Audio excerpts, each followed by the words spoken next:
मध्य विद्यालय इमामगंज की प्रधानाध्यापिका एवं निकासी एवं व्ययन पदाधिकारी उर्मिला कुमारी को सेवानिवृत्त होने पर बुधवार की शाम धूमधाम से विदाई दी गई। विद्यालय परिसर में शिक्षकों की ओर से एवं दांगी संघ की ओर से शंभू मार्केट में विदाई समारोह आयोजित की गई थी। इस बीच उर्मिला कुमारी ने बताई कि मुझे बच्चों से लगाव रहा है, घर रहकर भी बच्चों से जुड़ी रहूंगी। मुझे गर्व है कि वित्तीय पावर में रहकर भी सरकार के नियम का बखूबी ढंग से पालन किया। कई परेशानियों का सामना भी करना पड़ा, लेकिन अपने पथ पर अडिग रही, उसमें अपने लोगों का योगदान आजीवन नहीं भूलूंगी। इस मौके पर डीडीओ शिव कुमार दास, रविरंजन कुमार, संतन दास, नरेश प्रसाद, रंजन यादव, डॉ कृष्णा प्रसाद, डॉ BN सिंह, संतोष कुमार, बद्री वर्मा, पिंटू दांगी, वृजनंदन प्रसाद, महेश्वर प्रसाद, उदय कुमार, अविनाश रंजन, कविता कुमारी, रीता कुमारी, सुमित्रा कुमारी, प्रेम कुमार विद्यार्थी, उदय दांगी, किशोरी प्रसाद, मंटू दांगी, विकास भ्रष्टाचार के खिलाफ लड़ने के लिए कहीं से लंदन से पैदा होकर नहीं आएगा।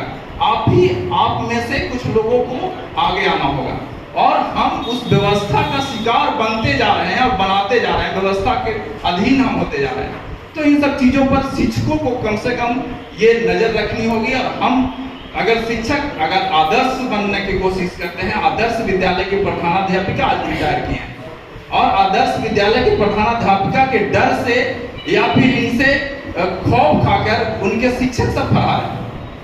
हमें बड़ा विचित्र लगा कि जो शिक्षक जिनके यहाँ जो बच्चे होने चाहिए थी, उनकी तादाद पूरी संख्या में होनी चाहिए थी, कम से कम यही हुआ कि लाज बचाया गया। उसके लिए हम यहाँ के लोगों को और शिक्षकों को धन्यवाद देते हैं और बधाई देते हैं कि आपने कम से कम इनको अपनी मर्यादा को बरकरार रखा है। और इन सब अवधि पूरा होने के बाद उनकी सेवानिवृत्ति होती और मैं भी उस मुकाम पर पहुँच गई। ऐसे कल जो है लास्ट था, लेकिन कल छुट्टी है, इसके चलते आज हम लोग मतलब सारे लोग एक दूसरे से मिल रहे हैं और आगे भी मिलते रहेंगे। और मेरा हमेशा एक ही उद्देश्य रहा है कि बच्चे हैं तो हम हैं, विद्यालय में हम आए हैं तो बच्चे ही हमारे सब कुछ हैं।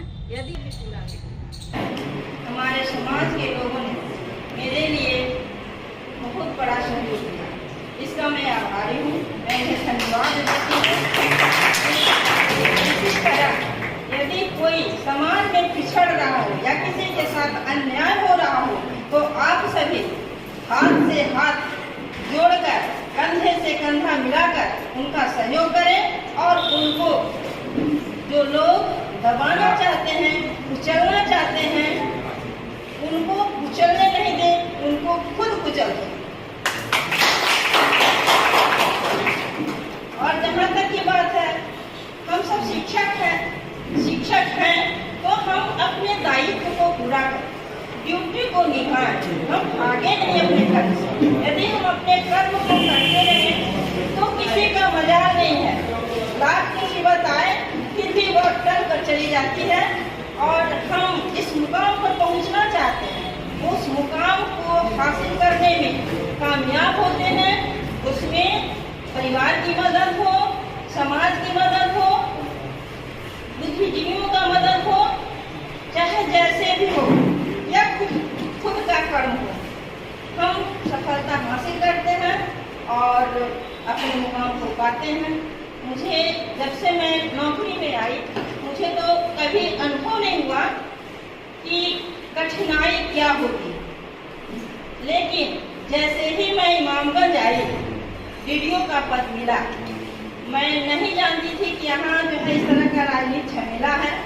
मैं इस चीज़ को नहीं जानती थी। मैं सिर्फ जानती थी कि शिक्षकों का वेतन निकालना है। तो मैं इस चीज़ को पहले से ही बुनियादी विद्यालय में चूँकि शिक्षक रह चुकी थी, तो वहाँ मुझे जानकारी थी कि कैसे बिल बनाया जाता है।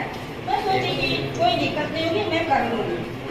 और लेकिन चूँकि यहाँ लोगों का दबदबा था, दूसरे लोगों का, और यही कारण रहा कि मेरे पीछे पड़ गया लोग।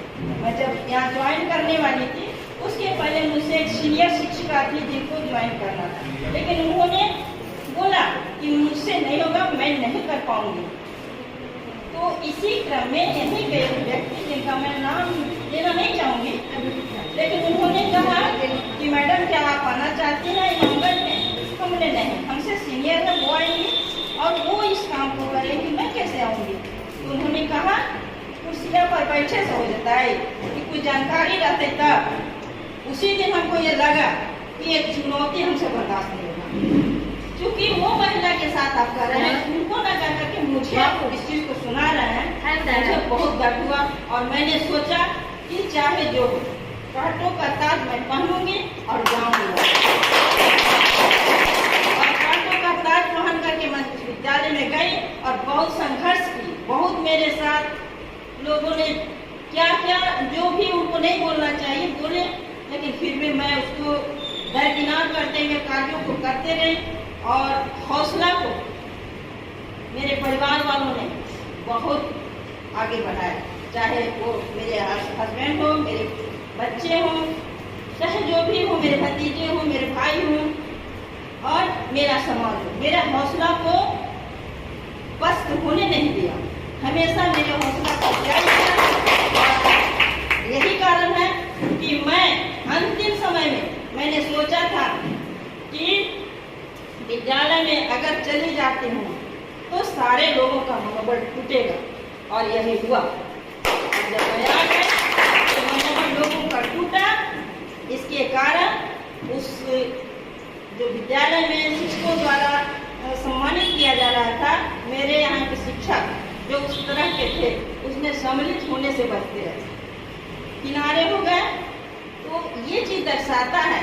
और ये सुनने को भी मिला कि मतलब अपने ही समाज के लोग, ऐसी बात नहीं थी, वहाँ दूसरे समाज के भी लोग आए हुए थे, क्योंकि शिक्षक में सिर्फ एक ही समाज का नहीं है, हर समाज के हैं। तो भाई हम काम करते हैं तो काम के अनुसार तो दाम मिलता है, हम इस चीज़ को जानते हैं। और आज तक हमने यही सीखा है और आगे भी मैं जहाँ तक हो सकेगा, बच्चों से मेरा शुरू से ही लगाव रहा है, बच्चों के साथ मेरा लगाव रहेगा और मैं कार्यों को करती रहूँगी, चाहे जो भी दुविधा झेलने पड़े मैं उससे पीछे नहीं हटूँगी। और मैं मुझे खुशी इस बात की हुई कि मैं स्कूल में आ गई, अपने घर। अब कहा जाता है कि अपना घर हक घर, और मैं उस हक को आज पा लिया और सेवानिवृत्त होकर के जो है अब अपने घर को जाऊंगी और अपने समाज के लिए, अपने बच्चों के लिए कुछ कार्यों को जो अधूरे रहे करूँगी। बस यही सब। जय हिंद, जय भारत। एवं देश विदेश की अनोखी खबरों के लिए सब्सक्राइब करें और बेल आइकन दबाना ना भूलें।